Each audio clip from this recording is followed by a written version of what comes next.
मज़ीद वीडियोस देखने के लिए आकिबुल इस्लाम साहब की चैनल को जरूर सब्सक्राइब करें। जज़ाकल्लाहु खैरा। अस्सलामु अलैकुम वरहमतुल्लाहि वबरकातुहू।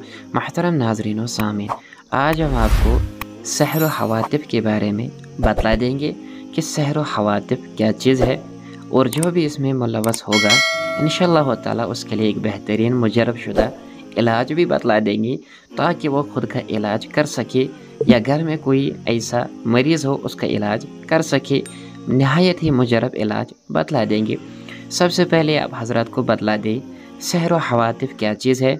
यानी ये चीखो पुकार का जादू है। ये एक किस्म का ऐसा जादू है जिसके ज़रिए से मरीज़ के ऊपर चीखो पुकार का जादू किया जाता है। सहर व हवातिफ यानी चीखो पुकार का जो जादू है, इससे मुराद ऐसा जादू है जिसमें मरीज़ को खौफनाक ख्वाब कसरत से नज़र आ जाते हैं, जिनकी वजह से वो डर कर ज़िंदगी बसर कर लेता है, और इसी तरह उसके ऊपर बहुत ज़्यादा वसवसे आ जाते हैं। कभी मरने के वसवसे, कभी दूसरे वसवसे, रोज़गार के वसवसे, इसी तरह नहायत ही खौफनाक वसवसे आ जाते हैं। और इसी तरह हालत बेदारी में उसे आवाज़ें सुनाई देती है, जिसकी वजह से मरीज़ बहकी बहकी बातें कर लेता है और वो हवास बाख्ता हो जाता है। क्योंकि इस तरह का सहर हमारे माशरे में आम पाया जाता है। आपने भी सुना होगा कि कोई घर में लड़का हो, लड़की हो, औरत हो, मर्द हो, अक्सर सुनाई में आ जाता है कि वो कहता है कि मुझे चीखो पुकार कानों में सुनाई देती है। तो ये ऐसा जादू है जिसके ज़रिए से ये चीखो पुकार सुनाई देती है। या इसी तरह से ये जादू किया जाता है और इसे सहर व हवातिफ कहते हैं।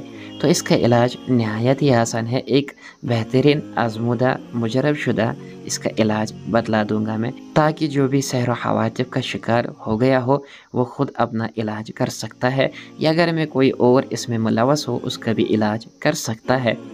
इसका इलाज इस तरह से है कि मरीज़ को हर रोज़ सुबह के वक्त सूरह साफ़ात और सोते वक्त सूरह दुखान की तिलावत कर लेनी है, और तीसरे दिन सूरह बकरा पढ़नी है, और अर्रुक़िया शरइया सुनना है, जिसकी लिंक आपको डिस्क्रिप्शन में मिल जाएगी। और इसी तरह आपको सूरह हामीम सजदा, सूरह फतह, सूरह जिन रोज़ाना 3 मरतबा सुनना है। तो इंशाअल्लाह ताला ये जो सहर व हवातिफ यानी चीखो पुकार का जादू है, ये आपसे दूर हो जाएगा, इसका असर ज़ाइल हो जाएगा। इस तरह से इलाज ज़्यादा से ज़्यादा 40 दिन करना है, और कम से कम 1 हफ़्ता कर लेना है। अगर 1 हफ़्ते में ही फ़र्क आ गई तो फिर आगे और 1 हफ़्ता कर लेना चाहिए, ताकि पूरी तरह से इसका असर ज़ाइल हो जाए। इलाज बहुत ही मुजर्रब है, खुद भी करे, अगर कोई आपके घर में परेशान है उससे भी करवाए, और इसे ज़्यादा से ज़्यादा शेयर करें, ताकि जो भी इस सहर व हवातिफ का शिकार हो उस तक पहुंचकर वो भी अपना मामला हल कर सके। अल्लाह ताला हमें हर शर से महफूज फरमाए। आमीन।